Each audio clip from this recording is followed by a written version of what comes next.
3 மாசம் தான் எலெக்ஷனுக்கு இருக்கு. தாவேகாவினுடைய செயல்பாடுகள் எந்த அளவுக்கு இருக்கு சார்? தாவேகா திட்டம் போட்டுக்கிட்டே இருக்கிறாங்க. இந்த கோயில்ல லிஸ்ட் போட்டு வச்சிருப்பாங்க தெரியுமா, டிராவல்ஸ். இங்க இருந்து கிளம்பி நேராக இந்த கோயில், அங்க இருந்து முடித்து விட்டு மதிய உணவு, அங்க இருந்து இதுன்னு ஏன் பிரச்சாரம் பண்ணா டூர் ப்ரோக்ராம் போட்டு வச்சுக்கிறீங்க? அப்படி போட்டு இப்படி போட்டு அப்படி போனானா, இப்படி போட்டு அப்படி போட்டு எப்படியோ போனானா. 26, 27, 28 போட்டுச்சு எல்லாமே. அப்ப எப்போ எங்கேயா பிரச்சாரம் பண்ணுவீங்க? இந்த தூரத்தெல்லாம் போட்டு வச்சுட்டாங்க. பிரச்சாரம் பண்ணோம்ல.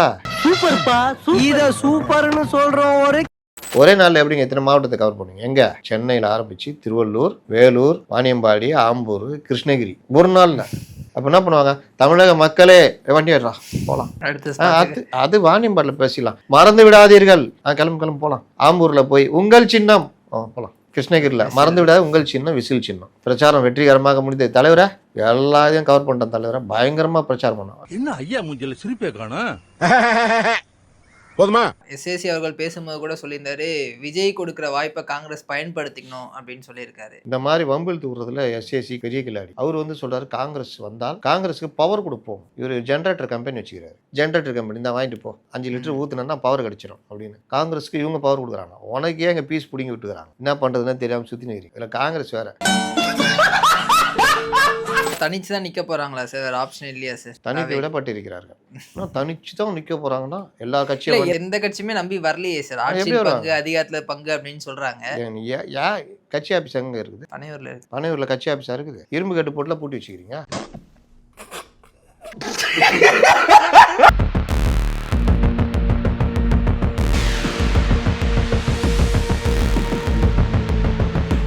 தமிழர் கழகம் நேயர்களுக்கு வணக்கம். இன்று நம்முடைய மூத்த பத்திரிகையாளர் துலீப் சார் அணிஞ்சிருக்கேன். வணக்கம் சார். வணக்கம் சார். இன்னும் 3 மாசம் தான் எலெக்ஷனுக்கு இருக்கு. தாவேகாவினுடைய செயல்பாடுகள் எந்த அளவுக்கு இருக்கு சார்? நீங்க எப்படி பாக்குறீங்க அதை? தாவேகா திட்டம் போட்டுக்கிட்டே இருக்கிறாங்க. அன்னைக்கு கூட ஒரு 26ஆம் தேதி கிளம்பலாம் அப்படின்னு ஒரு பயண திட்டம் போட்டாங்க. அந்த பயண திட்டத்துல காலையில 11 மணிக்கு டிஃபன் சாப்பிட்டு சென்னையில் இருந்து திருவள்ளூர் 40 கிலோமீட்டர் 1 மணி நேரம் கார்ல போறாங்கல்ல. அங்கிருந்து வேலூர் 2 மணி நேரம் 88 கிலோமீட்டர் மதிய உணவு அங்கே. அங்கிருந்து வாணியம்பாடி 1 மணி நேரம். அங்கிருந்து ஆம்பூர் 1 மணி நேரம். அங்கிருந்து கிருஷ்ணகிரி 2 மணி நேரம். இந்த ஆம்பூர்லயே வாணியம்பாடியில் டீ, ஈவினிங் டீ. அங்கிருந்து கிருஷ்ணகிரி இரவு தங்கல், இரவு உணவு. இந்த கோயில்ல லிஸ்ட் போட்டு வச்சிருப்பாங்க தெரியுமா, டிராவல்ஸ். இங்க இருந்து கிளம்பி நேராக இந்த கோயில், அங்கிருந்து முடித்து விட்டு மதிய உணவு, அங்கிருந்து இதுன்னு ஏன் பிரச்சாரம் பண்ணா டூர் ப்ரோக்ராம் போட்டு வச்சுக்கிறீங்கன்னு பார்த்தா, எதுல ஒருத்தர் கேட்கறாரு என்கிட்ட, ஏதாவது ஹெலிகாப்டர்ல போறாரா அப்படின்னு. அப்புறம் நான் கீழே சமூகத்தில் தான் கிண்டல் பண்றாங்கன்னா, ஏன்பா நம்ம ஊர் இடியாப்பக்காரன் கதையால இருக்குது. இடியாப்பம் பாத்துறீங்களா? அந்த கதை தெரியுமா? வாழ்க்கையில அனுபவிச்சிருக்கீங்களா? நான் அனுபவிச்சிருக்கேன். என் மனசுல இருக்கிறது எவனோ ஒருத்தன் எழுதிட்டான். என்னடா இது நம்ம நினைச்சதே இவனு நினைக்கிறான். எவ்வளவு பேர் இருக்கிறான்னு. காலையில இடியாப்பம் அப்படின்வாங்க. திபுன்னு வெளியே வந்து பார்த்தா ஆள் இருக்குமா, பார்த்தா போயிட்டு இருப்பான். கொஞ்ச நேரம் நின்று பார்த்து சரி வருவான் அப்படின்னு உள்ள போனா, மறுபடியும் இடியாப்பம் எப்போ உள்ள போறோமோ அப்போ இடியாப்பம்னு வருவான். திபுன்னு ஓடி வந்தா இருக்குமா. என்னைக்காவது ஒரு நாள் அவனை பிடிச்சிட்டு நான் நினைச்சுன்னுக்கிறேன், குரல் கொடுக்குற வாரத்தில் ஓடி போயிடுறேன். இல்லையா சார், இங்கே தான் சார் சொன்னேன். மறுபடியும் குரல் கொடுக்குறேன், சார் இப்படி தானே சார் போகிறேன் இப்படின்னு. இந்த அனுபவம் எனக்கு தான் இருக்குன்னு பார்த்தா, ஊர் பூரா ஐயோ இடியாப்பக்காரனை கண்டிங்களா எங்கேயாவது, அவட்டில் இடியாப்பன்னு குரல் கொடுக்குறான், பிடிக்க முடியலையே அப்படின்னு. இதுல இன்னும் உச்சகட்டமா கடைசியில் அந்த இடியாப்பக்காரரை பிடித்து விட்டோம் அப்படின்னு ஒருத்தர் ஒரு இடியாப்பக்காரரை வச்சு போட்டோ போட்டு போடுறாங்க. இது எல்லாருக்கும் வீட்டில் நடக்கும். ஏதாவது ஒரு இது வரும், தக்காளி ஏதாவது வித்துட்டு வருவாங்க, நம்ம போனா இருக்க மாட்டாங்க கீழே தெருவில். அந்த மாதிரி இப்பெல்லாம் தான் இதெல்லாம் வந்துச்சு. மீசோ கீசன் வீட்டில் எவனும் கொடுத்துட்டு போயிடுறான். நீ நடக்கவே தேவையில்ல. இன்னும் கொஞ்ச நாள்ல ஆன்லைன்ல நீங்க ஃபோன் பண்ணா அவனே வந்து சாப்பாடு பிசைஞ்சு ஊட்டி விட்டு கையெல்லாம் கழுவிட்டு வாய் துவச்சு விட்டு போயிடுவான். வருதா இல்லையா பாருங்க. அந்த மாதிரி இடியாப்பக்காரன் மாதிரி 26, 27, 28 போட்டுச்சு எல்லாமே. அப்ப எப்போ எங்கேயா பிரச்சாரம் பண்ணுவீங்க? இந்த தூரத்தெல்லாம் போட்டு வச்சுட்டாங்க. பிரச்சாரம் பண்ணோம்ல. சரி, யாரு விஜய் வராரா? விஜய் வந்தா ஸ்தம்பிச்சிருங்க. அப்ப யார் வரா? நாங்க தான் அந்த லா பேசுவோம்ல, தமிழக வெற்றி கழகம் அப்படிதான் சொல்லணும். தமிழக வெற்றி கழகம். உங்க சேனல்ல இருக்கிற பேரு கழகம். அந்த கழகமா என்னங்கடா இது? இப்போ இந்த பார்ட்டிங்க பிரச்சாரம் இதை கொண்டு போய் இவர்கிட்ட காமிச்சிக்கிறாங்க, நாஞ்சில் சம்பத்துட்ட. அவர் பார்த்துட்டு ஏங்க என்னங்க ஹெலிகாப்டர்ல போற மாதிரி இது பிரச்சாரம் தானே பண்ண. ஆமா, ஒரே நாள்ல எப்படிங்க இத்தனை மாவட்டத்தை கவர் பண்ணுவீங்க? எங்க சென்னையில ஆரம்பிச்சு திருவள்ளூர், வேலூர், வாணியம்பாடி, ஆம்பூர், கிருஷ்ணகிரி ஒரு நாள்ல. அப்ப என்ன பண்ணுவாங்க? தமிழக மக்களே வண்டி ஏறா போலாம்.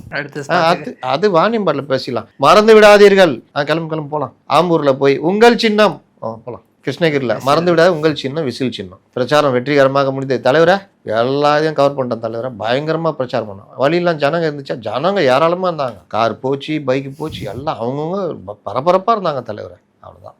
இதுக்கு பேரு பிரச்சாரமா? இவங்க கட்சியில ஒருத்தர் எடுத்தாங்களே, ஞாபகம் இருக்குதா? பயங்கரமான ஆள் அவரு. ஜெயலலிதாவுக்கு ரூட்டு போட்டு கொடுத்தவரு. செங்கோட்டைன்னு சொல்றீங்களா சார்? அவர்கிட்ட கேட்கணும்ல. பெரிய ஹோட்டல் திறந்துட்டு ஒரு பெரிய ஸ்டார் ஹோட்டல்லேருந்து ஒரு செப்பை கூட்டு வந்து உட்கார வச்சிங்க. சமையல் எப்படி பண்ண இவங்க போய் பண்ணுகிறாங்க. செப்பு வெளியில் கம்முன்னு உட்காந்துக்கிறாரு. எதுக்கு ஏற்றிங்க? அந்த சமையல் இதுக்கு தான் பார்த்துக்கிட்டேன். என்ன பண்ணுகிறேன்? ஓரமாக உட்காருன்ட்டாங்க. அப்போ அங்கே அவங்க சமையல் பண்ணுகிறாங்க. அப்படி தான் நடக்குது. அவரை கூப்பிட்டா ரூட்டு போட்டு கொடுத்துருவாரு. இந்த இதுலேருந்து இங்கே போகணும், இங்கேருந்து இங்கே போகணும், இதுக்கு இவ்வளோ நேரம் ஆகும், இந்த இடத்துல இந்த கூட்டத்தை முடிச்சிடணும், அந்த இடத்துல அந்த கூட்டத்தை முடிக்கணும், இந்த இடத்துல ஒரு இடத்துல கூட்டம் நடத்தணும்னா 2 hour ஆகும். ஏன்னா அவன் ஏற்பாடுலாம் பண்ணி வச்சிருப்பான்ல. நீங்கள் போய் வண்டியில் போய் இறங்கினோன்னா தலைவர்கள்லாம் இறங்கினோன்னா ஒருத்தர் சொல்லுவார், நம்ம தலைவர் நடையப்பார் உடையப்பார் அடையப்பார் அப்படின்னாரு. இன்னொருத்தர் என் தலைவர் வந்தாருன்னா வேறு லெவலு மக்கள் தீர்மானிச்சு இப்படி எல்லாரும் பேசுறதுக்கு ஒரு 1/2 மணி நேரம் 1 மணி நேரம் ஆகிடும். அதுக்கப்புறம் இன்னொரு இடத்துக்கு கிளம்பி போகணும். இப்போ ஒரு மாவட்டத்துக்குள்ளேயே பிரச்சார பயணம்னா அந்த மாவட்டத்திலே ஒரு 4 இடத்துல ஏற்பாடு பண்ணணும். அப்போ தானே கவர் பண்ண முடியும். இது என்ன பிரச்சார பயணம்? அதெல்லாம் வேலைக்கு ஆகாதுங்கன்னு நாஞ்சில் சம்பத் சொல்லிக்கிறாரு. ஏங்க இதெல்லாம் வேலைக்கு ஆகாது. அப்படியா? தூக்கி போட்டு ஷெட்யூலில் தூக்கி போட்டாங்க. அப்புறம் என்ன பண்ணலாம்? ஆலோசனை நடத்தலாம். இன்றைக்கி சென்னையில் ஆலோசனை என்ன பண்ணி சொல்லுமா கூப்பிட்டுக்கிறாங்க. சென்னை ஃபுல்லாக மாவட்டம் வட்டம் பசங்க எல்லாம் வாங்கப்பா. ஓ சார் எப்போ பார்த்தாலும் கூப்பிட்டு வச்சு அருன்னு அருகுறீங்க, எங்களுக்கு போர் அடிக்குது. அந்த ஆள் உட்காந்துட்டு பங்களாதேஷ்ன்றான், பாகிஸ்தான்றான். இல்லை விஜய் வர்றாரு. தலைவரே வராரா? ஆமா வா எல்லாம் வரான். பார்த்தா காணும். தலைவர் எங்க? தலைவர் வரணும்னு முடிவு பண்ணாரு. போலீஸ் பர்மிஷன் கொடுக்கல. போலீஸுக்கு இதே வேலையா போச்சியா அப்படின்ற மாதிரி இது. ஆனா அவரு எங்க வருவாரு? சாமி உள்ள போயிடுச்சு. இதோட எப்போ வரும்? 15 நாள் 20 நாள் பொறுத்து வெளியே வரும். ஆனா இந்த ரசிகர்களை தெரியுமா? அதை வச்சுட்டு ஏமாத்துறாங்க. இப்படிதான் இவருடைய பிரச்சார பயணம் இருக்கிறது. இவங்க இப்படி யோசிச்சு திட்டம் போட்டு பிரச்சாரம் பண்ணதுக்குள்ள யாராவது வந்து ஒரு நாள் தோல் தட்டி என்ன பண்றீங்கன்னா, தேர்தலுக்கு பிரச்சாரத்துக்கு தேர்தல் முடிஞ்சு 3 நாள் ஆகுது, தேர்தல் முடிஞ்சிச்சா அப்படின்ட்டு. ஒரு படத்துல வடிவேலு போவான் தெரியுமா, காலையில மாலெல்லாம் போட்டுக்கின்னு போவோம். விஜய் படம் தான் சார் அது. சொராவா யாராவா டேயா ஏய் கப்பு வேற ஒருத்தன் குத்துட்டேன், அதே எப்படி கொடுப்பேன் நான் வராம? டேய் ரேஸு காலையிலே முடிஞ்சிச்சு, இப்போ சாயந்தரம் வந்துட்டு இது பண்றேன். வருஷம் நீ இந்த மாதிரி தான் பண்ணிக்கிட்டு நான் வரதுக்கு முன்னாடி அந்த மாதிரி தான் ஆகும். நான் எனக்கு இப்போதான் யோசிச்சேன், இதை போட மறந்துட்டோமே ட்விட்டரில் இவங்களுடைய பிரச்சார பயணம் இப்படி தான் இருக்கும்னு. அந்த மாதிரி இவங்க யோசிச்சு முடிக்கிறதுக்குள்ள தேர்தலே முடிஞ்சிடும் போல. ஏன் சார் இவ்வளோ தாமதம், இவ்வளோ தடங்கல்கள்? இன்எக்ஸ்பீரியன்ஸ்னால இந்த ஒரு பிரச்சனையா? அதுதான் முக்கியமான காரணம், இன்எக்ஸ்பீரியன்ஸ் தான். அதை தாண்டி எக்ஸ்பீரியன்ஸ் இல்லாதவங்க கூட யாரையா வச்சுக்கிட்டு அந்த இதை பண்ண பார்ப்பான். இது அதையும் தாண்டி புனிதமானது. இவர்கள் ஆகச்சிறந்த அறிவாளிகள். நம்ம இப்போ ஒன்று போடுறோம், நான் இது யாரையும் திட்டவே மாட்டேன். நான் இப்போ இவ்வளோ நேரம் பேசினதா திட்டணும்னா நானும் கிண்டல் பண்ணுவேன், அவ்வளோதான். அதை தாண்டி எதுவும் பண்ண மாட்டேன். சில நேரம் ரொம்ப சீரியஸ் ஆகிடுவேன். ஏன்டா அப்படி பண்ணுறீங்க, அந்த மாதிரிலாம் பண்ணலாம், இதெல்லாம் விட்டுறீங்களே அப்படி தான் சொல்லுவோம். ஏய் இது ட்விட்டரில் போட்டா, ஏய் உனக்கு என்ன, என்னை கூட போட்டான் அந்த பயண திட்டத்தை, இந்த மாதிரிலாம் பண்ண உனக்கு என்ன, நீ வேணா கட்சி ஆரம்பிச்சு நடத்து, ஏன் சும்மா எங்களையே நோண்டுகிற, சும்மா நோண்டக்கூடாது ப்ரோ, ஓரளவுக்கு தான் ப்ரோ. இதே மாதிரி தான் கீழே கமெண்ட், இல்லாட்டி கெட்ட வார்த்தை ஊரில் இருக்கிற கெட்ட, அது தமிழ்லையா திட்டுங்கடா, சந்தோஷப்பட்டு படிப்பேன். நீ என்ன வேணா என்ன திட்டு, தமிழ்ல திட்டு. இந்த ஒரு படத்துல ரங்காராவ் சொல்லுவாரு, ஏம்மா நீ மற்ற படத்துல வேணா எது வேணா பேசிக்குமா, என் படத்துல மட்டும் கொஞ்சம் தமிழ் பேசுமா அப்படின்னு வாப்புல சரோஜாதேவி கிண்டல் பண்ணி எடுத்தது அந்த டைம்ல, அந்த சர்வர் சுந்தரம் படத்துல. அந்த மாதிரி டேய் திட்டுங்க, வண்டையா கூட திட்டுங்க, தமிழ்ல திட்டுங்க. அதனால இங்கிலீஷ்ல திட்டுறீங்க, மொழி அனாதைகளா இருக்கீங்க, உங்களால தமிழே எழுத முடியல. சரி ஒருத்தர் சொல்றாரு, நான் பொறுத்திருந்து பார்த்தேன், உனக்கு இவ்வளவுதான் மரியாதை, நீ வந்து ரொம்ப இது. உள்ள போய் பார்த்தா 160 பேர் ஃபாலோவர்ஸ் வச்சுக்கிறான். ஆகா நீ ஜான் ஆளா, நீ ஜான் வச்சுக்கிறாப்புல பயங்கர கும்பல். நான் கேட்டேன், ஏன்பா நான் விஜயெல்லாம் விமர்சனம் பண்ணி போடுறேன், அப்போல்லாம் கூட கீழே வந்து யாரும் திட்ட மாட்டேங்கிறாங்க, இந்த ஜானுக்குன்னு போட்ட மட்டும் வரணும் சார். விஜய் எவ்வளோ வேணா திட்டிக்க சார், கண்டுக்கவே மாட்டாங்க. நம்ம புசியை கூட திட்டிக்க சார், யார் வேணா திட்டிக்க சார். ஜான் ஆரோக்கியசாமி தொட்டனா அவர் படம் வச்சுக்கிறார் சார், அந்த படையை விட்டு ஏவி விடுவார். ஓ அந்த படையில இருந்த பல தளபதிகள்லாம் இப்போ வெளியே போயின்னு வந்து அவரே திட்டினுக்கிறாங்க ஜானியை. அது பார்க்குறீங்களா சமூக வலைதளத்தில்? படை தளபதிகள் பெண் தளபதிகள்லாம் திட்டிகிட்டு இருப்பாங்க. அவங்களாம் ஒரு காலத்தில் ஜானுக்காக என்னெல்லாம் திட்டினவங்க. நீ என்னைக்கு விமர்சனத்தை ஏற்றுக்கிறியோ அன்னைக்கு இந்த கட்சி உருப்பிடும். ஒரு கட்சினா அதுக்கு நடைமுறை இருக்கணும். ஒரு கட்சினா அதுக்கு என்னென்ன அதாவது இன்ஃப்ராஸ்ட்ரக்சர், உட்கட்டமைப்புன்னு சொன்னோம்ல, அந்த வார்த்தையை நான் தான் முதல்ல யூஸ் பண்ண ஆரம்பித்தேன். உட்கட்டமைப்பே இந்த கட்சிக்கு இல்லையா, இன்ஃப்ராஸ்ட்ரக்சர்னு சொன்னால் ஜனங்களுக்கு புரியாதுன்ட்டு உட்கட்டமைப்பு அது வந்து இல்லை அப்படின்னு பேச ஆரம்பித்தேன். கொஞ்ச நாள் பொறுத்து ஒரு மீட்டிங்கில் அவர் சொல்கிறார், யார் புசி, உட்கட்டமைப்பு என்ன தெரியுமா, தலைவர் இட்டுன்னு வந்து இட்டாந்து போகிறோம் பார், அதுதான் உட்கட்டமைப்புன்னார். உட்கட்டமைப்பு அது, ஆனால் உண்மையான உட்கட்டமைப்பு அது இல்லை. தலைவர் இட்டுன்னு வந்து இட்டாந்து போனாங்கல்ல, அந்த உட்கட்டமைப்பில் தான் கரூர் சம்பவம் நடந்தது. அதோட தலைவரை டம்முன்னு விட்டுட்டு ஓடிப்பிட்டாரு. விட்டு தானே ஓடினாங்க. யாராவது வந்தாங்களா? 15 நாள் 20 நாள் வந்து பார்த்தாங்களா? தலைவர் தனியாக இருந்தார். தனியாக இருந்து பயந்து போய் பண்ணதெல்லாம் மௌன புரட்சின்ட்டாங்க. எவனே அவன் தலைவன் பேசவே மாட்டேங்கிறான்னா மௌன புரட்சி, மௌனமாக இருந்தே புரட்சி செய்கிறார். அப்படி என்ன பண்ணார்? கம்முன்னு இருந்தார். பாஜக கூட பேச்சுவார்த்தை நடத்தினார், சிபிஐ விசாரணை கேட்டு கெஞ்சினார், வேற என்ன பண்ணார்? அவ்வளோதான். அதனால இவர்களுடைய கட்டமைப்பு எதுவுமே கிடையாது. ஒரு கட்சினா என்ன இருக்கணும்? ஒரு கட்சினா மகளிர் அணி, மாணவர் அணி, இளைஞர் அணி, தொழிற்சங்க அணி, இதெல்லாம் இருக்கணுமா வேணாமா? இந்த கட்சி ஆரம்பிச்சு 2022 மார்ச்ல அதை ஆரம்பிச்சாங்கன்னு நினைக்கிறேன். 23 மார்ச் 23 பிப்ரவரி கரெக்ட், 23 பிப்ரவரியில் ஆரம்பிச்சாங்க. 24 விக்கிரவாண்டி மாநாடு. அந்த ஒரு வருஷத்தோடு எதுவுமே பண்ணல. இது எத்தனை வருஷம் ஆகுது? 3 வருஷம் ஆகுது. இது வரைக்கும் ஒரு உட்கட்டமைப்பும் பண்ணல. அவர் சொல்றாரு 3 லட்சம் இது இருக்கிறது, கூடிய விரைவில் நாம் 1 லட்சம் நிரப்பி விடுவோம் அன்னைக்கு சொன்னார்ல. ஆனா அவரு மட்டும் பல ஆயிட்டுக்கிறாப்ல 3 வருஷத்துல. புஷி பாத்தீங்களா அன்னைக்கு? அவன் அலைஞ்சு திரிஞ்சு கருத்து போய்க்கிறான். ஊரு மட்டும் பார்த்தா ஃபேஷியல்லாம் பண்ணிக்குவான், கும்முனுக்குறான், அப்படியே சும்மா பலன்னு. பொதுச் செயலாளர் சார், பொதுச் செயலாளர் நொந்து நூலா இருப்பான். வேலை செஞ்சு காலில இருந்து களைச்சி போய் மேடை ஏறும்போது பார்த்தா மூஞ்சிலாம் வேர்த்து போய் அப்படி இருப்பாப்புல. கல்யாண வீட்டுல சொல்லுவாங்க, இவர் மோகன சுந்தரன்னு ஒருத்தர் பட்டிமன்ற பேச்ச சொல்லுவாரு. கல்யாண வீட்டுல பாத்தீங்கன்னா பொண்ணுடைய அம்மா இந்த புஷியானது மாதிரி பலன்னு பேசி எல்லாம் பண்ணி நகைலாம் போட்டுக்கின்னு அதுவே கல்யாணம் பண்ண மாதிரி ஒரு பேக் ஒன்று வச்சுன்னு இருக்கும், மொய் வாங்கி வைக்கிறதுக்கு சுத்தின்னு இருக்கும். ஆனா கல்யாண வீட்டுல அப்பாக்குறாருல, அவரை மட்டும் ஈஸியா கண்டுபிடிச்சிடலாம். என்னது வேலை செஞ்சு கசங்கி போன சட்டை வேர்த்து போய் அவர் அப்படியே இருப்பாரு. ஏன்னா வேலை செஞ்சு அங்கங்க அலைஞ்சு ஈஸியா கண்டுபிடிக்கலாம் அப்படின்னு பார்த்தா வேலை செய்யறோம் அப்படிதான் இருப்பான். இவர் பார்த்தா கல்யாண வீட்டுல அம்மா மாறிக்கிறாரு, நல்லா ஃபேஷியல் கீசியல் பண்ணி சும்மா பலன்னுங்கிறாரு. அதனால அதை தாண்டி என்ன பண்ணீங்க? ஆலோசனை கூட்டம் தானே 25 நடந்தது, செயலாளர்கள் கூட்டம். அது எதுக்காக கூட்டினாங்க? ஆலோசனை நடத்தணும்னு கூட்டினாங்க. ஆலோசனைன்னா என்ன பண்ணணும்? ஒரு செஷன் மாதிரி நடத்தணும். காலைல உட்காரணும், மற்றவங்க வரணும், பேசணும். இவங்க எல்லாரையும் கூப்பிட்டு வச்சுட்டு பொதுக்கூட்டம் நடத்திட்டு போனாங்களா? ஆளாளுக்கு சுயபெருமை பேசிக்கிட்டு. யாருக்கிட்ட? ஹேய் ஏங்கிட்டியா அழுத்தம், ஏங்கிட்டியா ஒன்னத்தை தான் போட்டு கரூரில் அழுத்துனாங்கல்ல, என்னென்ன அப்படியே சுயபெருமை பேசிட்டு கலைஞ்சு போயாச்சு. இதுல என்ன அந்த தொண்டர்களுக்கு அந்த கேடர்களுக்கு நாலேஜ் போய் சேரும்? இங்க ஆலோசனை கூட்டினா என்ன பண்ணோம்? அதற்கான எக்ஸ்பர்ட்டுங்க. இப்போ ஆதவ அர்ஜுனா இருக்காரு, அவருக்கு எடுத்த தரவுகள், பிஓசியில் எடுத்த தரவுகள்லாம் வச்சு மாவட்டம் முழுவதும் இந்த மாதிரி நிலைமை இருக்கு. Closed door meeting. இங்க பாருங்க, இன்னைக்கு நம்ம கட்சி ஆரம்பிச்செல்லாம் பண்ணாலும் வெளியில பிரபலமா, அதாவது நம்ம கட்சி தான் வரும் அப்படின்னு பேசியிருந்தாலும் உண்மை நிலை இந்த மாதிரி சிக்கல் இருக்குது. அப்போ நம்ம இந்த மாதிரி இயங்கணும். 2வது, மாவட்ட செயலாளர்கள் இந்த மாதிரி வேலைகள்லாம் செய்யல. யாரு? ஜானு. அவர் நான் சொல்லணும், மாவட்ட செயலாளர் சரியா வேலை செய்யல, இந்த மாவட்டத்தில் நல்லா நடந்தது, இந்த மாவட்டத்தில் இந்த பிரச்சனை இருக்குது, இந்த மாதிரிலாம் சொன்னா அவனுக்கு தெரியும். நீ எல்லாம் கூடி உட்காந்து என் தலைவன் நடையப்பார் உடையப்பார் என் செயலப்பார் அப்படின்னு ஒருத்தர் என் தலைவனை முதலமைச்சராவது முடிவு பண்ணிட்டாங்கட்டான். இப்போ அவன் வேலை செய்வானா? அவன் என்ன பண்ணுவான்? தலைவர் தான் முதலமைச்சராகிறதுக்கு முடிவு பண்ணிட்டாங்களே, அதுக்கப்புறம் நமக்கு என்ன பிரச்சனை இருக்குது? நம்ம விசில் ஊதுனா போதும் அப்படின்னு. அதில் பாவம் அவர் உண்மையிலேயே இந்த மேட்டர்லாம் புரிஞ்சுட்டு யாரு? செங்கோட்டையன். எப்பா ஊதி தொலைச்சிடாதீங்களா, டே உங்களை பற்றி தெரியும்டா. தலைவன் எதிரிலேயே மேலே ஏறி நின்றுட்டு இறங்குடா தம்பி இறங்குப்பா, மெட்டீரியல் ஆகிட்டா, ட்ரால் மெட்டீரியல் ஆகிட்டாங்க அந்த பையன், கீழே இறங்குனா தான் உமா கொடுப்பேன்னாப்புல. அப்போ இருக்கா இனி எல்லா இடத்துலையும் விசில் அடிப்பாங்க அதெல்லாம் சொன்னார். நான் கூட ட்விட்டரில் போட்டேன், செங்கோட்டையன் சார் ஒரு மேட்டரை மிஸ் பண்ணிட்டீங்க, காலையில் விசில் அடிக்க வேண்டாம்னு சொல்லுங்கள். குப்பைக்காரன் வந்துக்கிறான், குப்பையை எடுத்துகிட்டு அங்கே பார்த்தா இவன் நின்று அடிச்சிட்டு இருப்பான். ஏப்பா குப்பை வண்டிக்காரங்க எங்கப்பா இருந்தாங்களா? இல்லைக்கா வரவே இல்லைக்கா, விசில் சத்தம் கடிச்சு நான் தான்க்கா ஊதுனேன். அக்கா மறந்துடாத, நம்ம சின்னணும் சாவடிச்சிருவேன். குப்பைக்காரன் வரலையே நான் பார்த்துட்டு விசில் அடிச்சு, நீ தான் அடிச்சா விசில்? ஆமாக்கா மறந்துடாதக்கா, போடவே மாட்டேன் கிளம்புனி அப்படின்ற மாதிரி. காலையில் விசில் ஊதி தொலையாதீங்க, வீட்டில் இருக்கிற தாய்மார்கள் ஓட்டு கிடைக்காம போயிடும். எவ்வளோ காண்டா இருக்கும். குப்பையை ஸ்பீடாக எடுத்துட்டு இருக்கிற வேலையெல்லாம் விட்டுட்டு குப்பையை எடுத்துட்டு வந்தா இவன் நின்று அக்கா மறந்துடாதக்கா அப்படின்னா காண்டாகுமா? ஆகாதா? அதனால அதை அவர் சேர்த்து சொல்லியிருந்தாருன்னா நல்லா இருந்திருக்கும். அதனால இந்த மாதிரி கூத்து, அதாவது இந்த பசங்களுக்கு ஏற்ற மாதிரியே சின்னமாக கொடுத்துருக்காங்க. விசில் அடிக்கிறது, பஸ்ஸில் ஏறி விசில் அடிக்கிறது. இன்னும் அந்த பிரச்சார கூட்டத்துக்கு போகும்போது இவங்க அடிக்கிற விசில்ல நீங்கள் யோசிச்சு பாருங்க, ஊரே சேர்ந்து விசில் அடிச்சான்னா பைக்கில் மொத்தமாக போனாலே கடுப்பாவாங்களா ஜனங்க. ஆடுறியா ஆடு எலெக்ஷன் வரைக்கும் தானே ஆடுவேன், ஆனால் போனா ஏக்கா மறந்துடாதீங்க, ஐயா உனக்கு தான் போட போகிறேன், நல்லா போடுவேன் போ.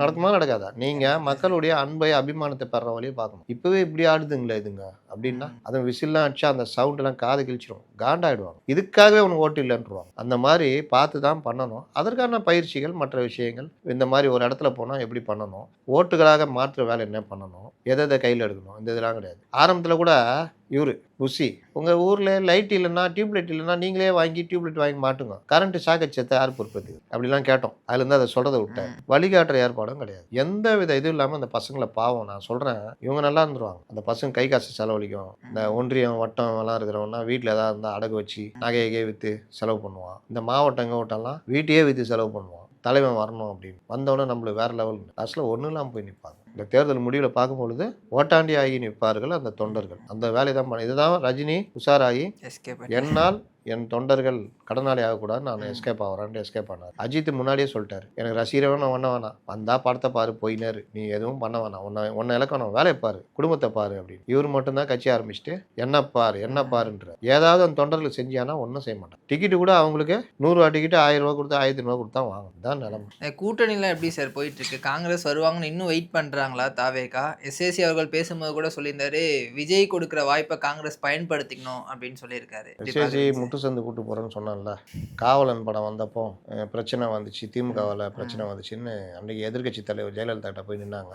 அவங்களும் ஹெல்ப் பண்ணிட்டு கட்சிக்காக கொஞ்சம் பிரச்சாரம் பண்ணுங்கன்னாங்க. பல காரணங்கள், பெரிய காரணங்கள், பெரிய கூட்டணி அமைஞ்சது. விஜயகாந்த் கூட சேர்ந்து கூட்டணி, திமுக மேலே அன்றைய வெறுப்பு எல்லாம் சேர்ந்து ஆட்சி மாற்றம் வந்துச்சு. இவங்களும் பிரச்சாரம் பண்ணாங்க. எஸ்எஸ்சி வாய் வச்சு சும்மா இருக்க வேண்டியதானே. அணில் போல உதவினோம், நான் எங்களால் தான் ஜெயிச்சாங்கன்ட்டாப்புல. விடுமா அந்த அம்மா, என்னது உங்களால் ஜெயிச்சேண்ணா வா அவன் கூப்பிடுங்க, அப்போ தான் இவர் டைம் டு லீட் அப்படி இப்படின்னு சிம்மாசனத்தில் உட்காந்த மாதிரிலாம் போட்டார், வச்சு செஞ்சு விட்டாங்க. இந்த மாதிரி வம்பில் தூக்குறதுல எஸ்ஏசி பெரிய கில்லாடி. இயற்கையாகவே அவருக்கு ஏடிஎம்கே இதெல்லாம் பிடிக்காது. கலைஞர் கூட இருந்துட்டு டிஎம்கே ஆதரவு வந்தார். புள்ள வந்து கலைஞரை போட்டு திட்டுச்சு ஒரு தடவை. அப்போ கூட நான் எழுதியிருந்தேன், இவங்க எல்லாம் ஏடிஎம்கே எம்ஜிஆர் இருந்தப்போ பெரிய பிரச்சனை ஆச்சு எஸ்ஏசிக்கு. அப்போ காப்பாற்றி விட்டது கலைஞர். அந்த நன்றி இல்லாமல் இவர் திட்டுறாருன்னு எழுதியிருந்தேன். இப்போ காப்பாற்றி விட்டது மாஸ்டர் படம், மெர்சல் படத்தெல்லாம் எடப்பாடி பழனிசாமி. அந்த நன்றி இல்லாமல் அவரை இப்போ திட்டிகிட்டு இருக்கிறாங்க. அதனால் நன்றினா கிலோ என்ன விலைன்னு கேட்குற குடும்பம். அவர் வந்து சொல்கிறார், காங்கிரஸ் வந்தால் காங்கிரஸுக்கு பவர் கொடுப்போம். இவர் ஜென்ரேட்டர் கம்பெனி வச்சுக்கிறாரு. வந்தோன்னே வாப்பா இந்த பவர் வாங்கிக்கோ. பவர் அது வேற இடம் இல்லை, அது பவர் அது வேற இடம். இது வந்து இது ஜென்ரேட்டர் கம்பெனி தான், வாங்கிட்டு போ, 5 லிட்டர் ஊற்றுனா பவர் கிடச்சிடும் அப்படின்னு. காங்கிரஸுக்கு இவங்க பவர் கொடுக்குறாங்க. உனக்கே எங்கள் பீஸ் பிடிங்கி விட்டுக்கிறாங்க. என்ன பண்ணுறதுன்னு தெரியாமல் சுற்றி நிற்கிறீங்க. இதில் காங்கிரஸ் வேறு. அதாவது இவருக்கே ஒன்றும் தெரியாது, இவங்களுக்கே ஒன்றும் தயாராகல. இவங்க ஏற்கனவே முதுகில் சவாரி செய்கிற காங்கிரஸை கூட்டின்னு ஒன்னால நான் கட்டேன், என்னால் நீ கட்டணும் ஊரில் போகிறாங்க. காங்கிரஸ் அதெல்லாம் ரொம்ப உஷார். அவங்க இவங்களை கை காமிச்சிட்டான்ற போயிடுவேன் அப்படின்னு. இந்த வீட்டில் சண்டை போட்டால் எங்கள் அம்மா வீட்டுக்கு போகிறான்னு பயந்துருவாங்க. ஐயோ சாப்பாட்டுக்கு வேணா வந்துடும், அம்மா தாய் தெரியாமல் பேசிட்டேன் உட்கார். அந்த மாதிரி நான்றா போயிடுவேன் இல்லை பேசலாம் வாங்க, அப்போ நான் 40 சீட்டு பரவாயில்லையா, அந்த மாதிரி அதுக்கு டிமாண்ட் பண்ணுறதுக்கு பயன்படுத்திக்கிறாங்க. அதனால் காங்கிரஸ் இங்கே வரும், காங்கிரஸ் இவங்க பவர் கொடுப்பாங்க. இவங்களே பவருக்கு ஏங்கி நிற்கிறாங்க. இவங்களே ப்ளக்கு தானே, இவங்களுக்கே சொருகுனா தான் கரண்ட்டே வரும். இவங்க வந்து அவங்களுக்கு கனெக்ஷன் கொடுப்பாங்க. இப்படி அவர் பேசிகிட்டு இருக்காரு. இவர் பேசுன நேரத்தில் ராஜ்மோகன் அப்படியெல்லாம் வருகிறது வதந்தி. சிலர் பேசிக்கொண்டார், அவர்களை நம்பாதீர்கள். உங்க நைனா தான் பேசுகிறேன், நைனா தான் பேசினுக்கிறாரு, அவங்கள போய் நம்ப வேணான்றேன். தனிச்சு தான் நிற்க போகிறாங்களா சார்? ஆப்ஷன் இல்லையா சார்? தனித்து விடப்பட்டிருக்கிறார்கள். தனிச்சு தான் நிற்க போகிறாங்கன்னா எல்லா கட்சியும், எந்த கட்சியுமே நம்பி வரலையே சார். ஆட்சியில் பங்கு, அதிகாரத்தில் பங்கு அப்படின்னு சொல்கிறாங்க. கட்சி ஆஃபீஸ் எங்கே இருக்குது? பனையூரில் கட்சி ஆஃபீஸாக இருக்குது. இரும்பு கட்டு போட்டுல பூட்டி வச்சுக்கிறீங்க. இப்போ அறிவாலயம் போங்க, 2 டோர் இருக்கும். ஒரு டோரில் கமல்ஹாசன் நிற்பாப்புல, இன்னொரு டோரில் விஜய்க்கு தான் ஏற்பாடு பண்ணி வச்சுக்கிறாங்க. கமல்ஹாசன் கேட்பார், எங்கே போகிறீங்க? உள்ள தலைவரை பார்க்க போகிறோம், ராசா பார்க்க போகிறோம், கனிமொழி அக்காவை பார்க்க போகிறோம்னா போங்கன்னு விடுவார். கரெக்டாக எனி டைம் திறந்துருக்கும். பத்திரிகாரங்க போவாங்க, உளவுத்துறை அதிகாரிகள் போவாங்க, நுண்ணறிவு பிரிவு அதிகாரிகள் போவாங்க, மாவட்டத்தில் இருக்கிற கட்சிக்காரங்க போவாங்க. சுண்டல் விற்கிறவங்க கூட போய் விற்றுன்னு வருவான். வேர்க்கடலை சுண்டல்னு விற்றுன்னு வருவான். டீ விற்கிறவங்க விற்றுட்டு வருவான். போய் பாருங்க, நடக்கும். இல்லை இருக்குது சார், நிறைய. சத்தியமூர்த்தி பவன் டம்மால் டிமின் உள்ள சவுண்டு கேட்டாலும் யார் வேணா போய் பார்த்துட்டு வரலாம். தான் சவுண்டு சேர் அடிச்சு சோடங்கிறோம் செல்வ வந்து அடிச்சிக்கிறீங்க, சரி நல்லா இருங்க பார்த்துட்டு வந்துடலாம். கமலாலயம் போனீங்கன்னா அங்கே ஒரு மேனேஜர் போட்டு வச்சிருப்பாங்க. சார் யார்? நான் வந்துக்கிறோம். அப்படியா, ரைட். குண்டு இல்லை போங்க. அங்கே தலைவர்களுக்கு ரூமு அதெல்லாம். இங்கே போர்வால் அப்பாவும் பிள்ளையும் சண்டை போட்டுன்னு இருப்பாங்க. அப்பாவும் பிள்ளையும் சண்டை போகிறாங்கன்னா பாமக ஆஃபீஸ் நினச்சிக்காதீங்க. இங்கேயும் அப்பாவும் பிள்ளைங்க அப்போ பார்த்தாலும் சண்டை நடக்கும். நீன்னா உன் இஷ்டத்துக்கு பேசுகிற. சின்னத்தை பற்றி கேட்டால் தனி சின்னன்னு சொல்ல வேண்டியதானே. நான் எப்படா சொல்லுவோம் அவனை, நான் அவருக்கு கேடயமாக இருப்பேன்னு சொல்லிட்டேன் அப்படின்னு அவர் மதிமுகவில். அங்கே போனால் கம்யூனிஸ்டுகள் அமெரிக்கா ரஷ்யா அப்படின்னு பேசின்னு உட்காந்துட்டு இருப்பாங்க. எல்லா ஆஃபீஸும் திறந்துருக்கும். போனீங்கன்னா பேட்டி எடுக்கலாம், எல்லாம் பண்ணும். இந்த ஆஃபீஸுக்கு போங்களா, டக் டக் டக்குன்னு கதவை தொட்டா நான் கியா அதுவும் இந்தியா சார், விஜய் சார் நை இல்லை தேகோ ஆகுது, விஜய் சார் தேகோ, அரே ஜாவ் டமன் மூடுவோம், இல்லைன்னா பக்குன்னு பூகுஞ்சே விட்டுருவோம். எல்லாம் பவுன்சர் தடியாக இருப்பானுங்க. என்ன பண்ணுறது? இவரு நம்ம அப்படி போயிட்டு ஜாவுக்குன்னு தொத்தி விட்டானோ திரும்பி பார்த்தா செங்கோட்டை நிற்பார். என்ன தம்பி? இல்லை சார், தலைவரை பார்த்து ஒரு பேட்டி எடுக்கலாம்னு வந்தோம். நானே கட்சியில் சென்று 3 மாசமா வந்துட்டு போகிறேன், உள்ளே விட மாட்டேங்கிறான். கேட்டால் ஹிந்திலே பேசுகிறான், ஒன்றுமே புரியல. பட்டினம் பார்க்கறதுக்கு போகலான்னு பார்த்தா அங்கே புசி நிற்கிறாப்புல. இன்னும் நான் கட்சி விரோத நடவடிக்கைலாம் ஈடுபடுறீங்க. நான் என்னப்பா பண்ணேன்? தலைவரை பார்க்க வந்தோம். அதான் கட்சி விரோத நடவடிக்கை. கட்சியில் சேர்ந்தீங்களா? சேர்ந்தோம், அதோட கம்முன்னு போயிடுங்க. தலைவரெலாம் வந்து பார்க்கக்கூடாது. தலைவர் கூப்பிட்டா வாங்க, அப்படிதான் அந்த கட்சி. இதில் நீங்கள் என்ன தான் பண்ண முடியும் சொல்லு? யார் பேச்சுவார்த்தைக்கு வருவா? கட்சியில் சேர்றதுக்கே எவ்வளோ பேர் வந்து இவங்க உள்ளே விடாமல் பேசாமல் காற்று கடந்து 4 ஹவர் 5 ஹவர் காற்று கடந்து அமுச்சு விட்டு லாஸ்ட்டில் வேறு வழி இல்லாமல் கட்சியாடா இது என்ன இது இதுன்ட்டு போயிட்டாங்க. அதனால் இவர்கள் எந்த விதத்துலையுமே ஒரு அடுத்த கட்டத்துக்கு மூவ் பண்ணுறதுக்கான இதுவே இல்லை. அதுதான் அவர்களுக்கு பிரச்சனை. ஒரு கட்சியை ஆரம்பித்தா கட்சியில் 10 பேர் வருவாங்க. எம்ஜிஆர் மாதிரின்றாங்க. எம்ஜிஆர்லாம் எப்படி கட்சி நடத்தினார்? மக்களை டெய்லி சந்திப்பார். காலைல வீட்டு விட்டு வெளியே வந்தார்னா ஜனங்க ஒரு பக்கம் போய் சாப்பிட்டுன்னு இருக்கோம், மனு எழுதி கொடுத்துன்னு இருக்கோம். எப்போ ஆட்சிக்கு வரதுக்கு முன்னாடியே கொஞ்சம் பேர் உதவி கேட்க வந்திருப்பாங்க, அவங்களுக்கு உதவி பண்ணுவார். அப்படியே கிளம்பி டி நகரில் போகர் ரோட்டில் ஒரு கட்சி இது இருக்குது, எம்ஜிஆர் நினைவுள்ளோம். அப்போ அதுதான் அவருடைய கட்சி ஆஃபீஸ். அங்கே வந்து மேலே அவருடைய ஆஃபீஸ், அங்கே வந்து உட்காருவார். அங்கே தொண்டர்கள், கட்சிக்காரங்க, பத்திரிகைக்காரங்க யார் யார் பார்க்கணுமோ வந்து பார்ப்பாங்க. அது முடிச்சோன்னே சத்யா ஸ்டுடியோ போவார். அங்கே ஷூட்டிங் ஸ்பாட்டில் போனால் அங்கேயே எல்லாரையும் பார்ப்பாரு. ஆட்சிக்கு வந்த பிறகு சார் தலைமைச் செயலகம் எல்லா இடத்துலையும் எல்லாரையும் பார்த்துட்டு இருப்பாரு. இவரு ஆனா சொல்றாரு சார், அண்ணா சொன்ன மாதிரி மக்களிடம் செல்லுங்கள் அப்படின்லாம் அவங்கள சொல்றாரு. ஏய் மக்கள் நான் போக மாட்டேன். நாங்களே அங்கே தானே வந்து வரணும், மக்கள்கிட்ட இருந்தால் நாங்கள் வர்றோம். இவங்க எங்கேருந்து வராங்க? இந்த தொண்டர்கள் எங்கேருந்து வராங்க? டெய்லி மக்களை பார்க்குறான். அவனும் அப்பொழுது கட்டுற தொண்டர்கள் மக்களை பார்க்குறான், ஏதாவது செய்கிறான், கை காசை போட்டு ஏதாவது வாங்கி கொடுக்குறான், அக்கா மறந்துறதுக்கான்றான், அது போகிறான் வரான், எல்லாம் உதவி இல்லாமல் பண்ணுறான். அவன் பண்ணிட்டு தான் இருக்கிறான். நீ போ, உழைப்பு, இந்த மக்களுக்காக உழைப்பேன். என்ன உழைப்பீங்க? உழைப்போம். தியாகம் செய்தவர் என் தலைவர் யார்? ஆதவர் தான். என்ன தியாகம் சார்? நான் கேட்டு கிட்டத்தட்ட 5 நாள் ஆகுது. நம்ம சொல்லணும்ல, நம்ம இந்த மாதிரிலாம் தியாகம் பண்ணாரு என் தலைவர் சொல்லணும்ல. தியாகம் செய்தவர் என் தலைவர், அவ்வளவுதான். அதனால இந்த கட்சி அடுத்த கட்டத்தை நோக்கி நகரத்திற்கான எந்த ஏற்பாடும் இல்லை. ஒரே நம்பிக்கை அவங்களுக்கு என்னன்னா, ஜனங்க ஓட்டு போட்டு நம்மள முதலமைச்சர் ஆக்கிடுவாங்க. டைரக்டா நேரா ஹீரோ, இந்த அமெரிக்க மாப்பிள்ள அந்த இது நோ சார், டைரக்டா ஹீரோ சார், அந்த நினைப்புல தான் இருக்காங்க. தொடர்ந்து என்ன நடக்குதுன்னு பார்க்கலாம் சார். தகவலுக்கு ரொம்ப நன்றி சார். நன்றி.